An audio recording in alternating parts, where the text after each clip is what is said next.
কুল্লামা রুজিকু মিনহা মিন সামারাতির রিজকা ক্বালু হাযা আল্লাযী রুজিকনা মিন ক্বাবলু ওয়া উতু বিহি মুতাশাবিহা। আমরা যখন জান্নাতে যাব, আমাদেরকে জান্নাতের যখন কোনো ফল দেয়া হবে, লেটস সে অ্যাপেল দেয়া হলো খাওয়ার জন্য, এই অ্যাপেল দেখেই মানুষ বলবে এই তো আপেল তো দুনিয়াতেও খাইছি।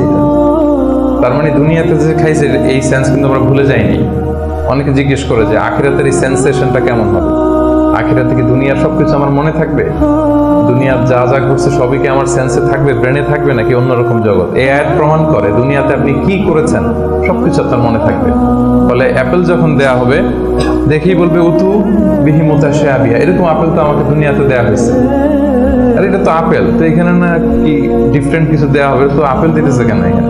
আপেল অনেকে আপেল লাইকও করে না দুনিয়াতেই, সেইখানে যদি আপেল দিয়ে আপেল দেয় বা কমলা দেয় হয়তো মানুষ এরকম প্রশ্ন করবে, এবং কোরআন তো সেটা টেস্টিফাই করছে যে হ্যাঁ, মানুষ বলবে যে এটা তো আমরা দুনিয়াতেই খাইছি, তখন আল্লাহ বলবে যে না, এটা অ্যাপেল, বাট দুনিয়ার অ্যাপেলের মতন। দুনিয়ার আপেলে একটা স্বাদ পাওয়া যায়, এই আপেলে হাজার স্বাদ পাওয়া যায়, মানে এটার ফিচারটাই আলাদা। এটা খেয়ে দেখো না, টেস্টি করো নাই, একটা বাইট দিয়ে দেখো যে কিরকম।